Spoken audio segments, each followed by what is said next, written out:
नमस्कार मित्रांनो, मी आस्तिक साबळे. लाडकी बहीण योजनेचा जो काही दुसरा टप्पा आहे तो आता भरपूर जणांना मिळालेला आहे आणि काही जणांना मिळालेला नाही. त्यांचं जर ॲप्लिकेशन स्टेटस अप्रूव्ह असून देखील काही काही जणांना त्यांना पैसे मिळालेले नाही आहेत. तर कोणत्या कारणाने यांना पैसे मिळाले नाहीत? ज्यांचं स्टेटस अप्रूव्ह असून देखील पैसे मिळाले नाहीत, कोणत्या कारणाने पैसे मिळाले नाहीत? तर महत्त्वपूर्ण असा व्हिडिओ होणार आहे. जर चॅनलवरती पहिल्यांदा आला असाल तर चॅनलला सबस्क्राईब करा. अशीच नवनवीन अपडेट तुम्हाला आपल्या चॅनलवरती मिळत राहतात आणि व्हिडिओ जास्तीत जास्त तुमच्या मित्रांना शेअर करा, कारण की त्यांना पण या व्हिडिओचा फायदा होईल. तर चला व्हिडिओला सुरुवात करूयात. तर मित्रांनो, सर्वप्रथम तुम्हाला क्रोमवरती यायचं आहे. क्रोमवरती आल्याच्या नंतर इथे तुम्हाला सर्चवरती क्लिक करून तुम्हाला UIDAI हे सर्च करायचं आहे. ते सर्च केल्याच्या नंतर तुम्हाला खाली स्क्रोल करून तुम्हाला जी काय पहिली वेबसाईट दिसते त्या पहिल्या वेबसाईटवरती तुम्हाला क्लिक करायचं आहे. क्लिक केल्याच्या नंतर तुम्हाला इथे लँग्वेज सिलेक्ट करायची आहे. तुम्ही इथे खाली पाहू शकता, तुम्हाला इथे लँग्वेज सिलेक्ट करायला सांगितलेलं आहे. तर इथं तुम्हाला हिंदी करायची असेल तर हिंदी करा, इंग्लिश करायची असेल तर इंग्लिश करा. तर मी इथे इंग्लिश लँग्वेज सिलेक्ट करतोय. इंग्लिश लँग्वेज सिलेक्ट केल्याच्या नंतर तुम्हाला अशा पद्धतीने इंटरफेस येईल. अशा पद्धतीने इंटरफेस आल्याच्या नंतर तुम्हाला खाली स्क्रोल करायचं आहे. खाली स्क्रोल केल्याच्या नंतर तुम्ही इथं गेट आधार पाहू शकता. असं गेट आधार म्हणून येईल, त्याच्यावरती क्लिक करायचं आहे. तर मी इथे त्याच्यावरती क्लिक करतोय. त्याच्यावरती क्लिक केल्याच्या नंतर थोडासा लोड घेत आहे मित्रांनो, नेटवर्क प्रॉब्लेम आहे. तर तुम्ही पाहू शकता त्याच्यावरती क्लिक केल्याच्या नंतर तुम्हाला अशा पद्धतीने इथे समोर इंटरफेस येईल. इंटरफेस आल्याच्या नंतर तुम्हाला खाली स्क्रोल करायचं आहे. स्क्रोल केल्याच्या नंतर तुम्ही इथे खाली पाहू शकता, तुम्हाला इथे चेक स्टेटस म्हणून असं ऑप्शन येईल. त्या ऑप्शनवरती तुम्हाला क्लिक करायचं आहे. तुम्ही पाहू शकता त्याच्यावरती मी क्लिक करतोय.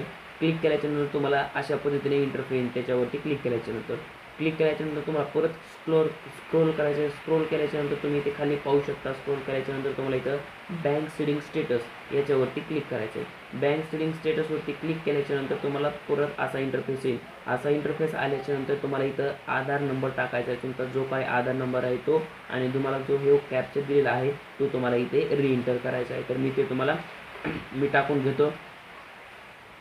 तर तुम्ही पाहू शकता मी इथे जो काही आधार नंबर आहे माझा तो आणि कॅप्चा टाकून घेतलेला आहे. तो टाकल्याच्या नंतर तुम्हाला इथे खाली लॉग इन विथ OTP वरती क्लिक करायचं आहे. मी लॉग इन विथ OTP वरती क्लिक करतोय. तर मित्रांनो, काही वेळेस कॅप्चा जो आहे तो चुकू शकतो तुमच्याकडे टाकताना. मी काय करतो, माझ्याकडून कॅप्चा जो आहे तो टाकताना चुकलेला आहे. मी रिएंटर करतोय डबल. तर मी डबल कॅप्चा टाकलेला आहे. मी लॉग इन विथ OTP वरती क्लिक करतोय. आता लॉग इन विथ OTP वरती क्लिक केल्याच्या नंतर तुम्हाला अशा पद्धतीने इंटरफेस येईल.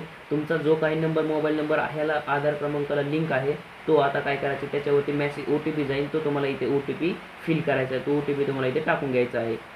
तर माझ्याकडे OTP आलेला आहे आणि मी तो OTP इथं फिल केलेला आहे, म्हणजे मी तो OTP इथे टाकलेला आहे. टाकल्याच्या नंतर तुम्हाला इथे लॉग इनवरती क्लिक करायचं आहे.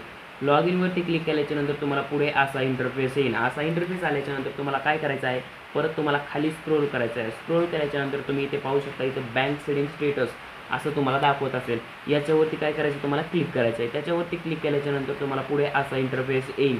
असा इंटरफेस आल्याच्या नंतर तुम्ही इथे पाहू शकता माझी जी काही सर्व आधारची डिटेल्स आहे ती इथे आलेली आहे. इथं पाहू शकता तुम्ही माझा आधार नंबर आलेला आहे.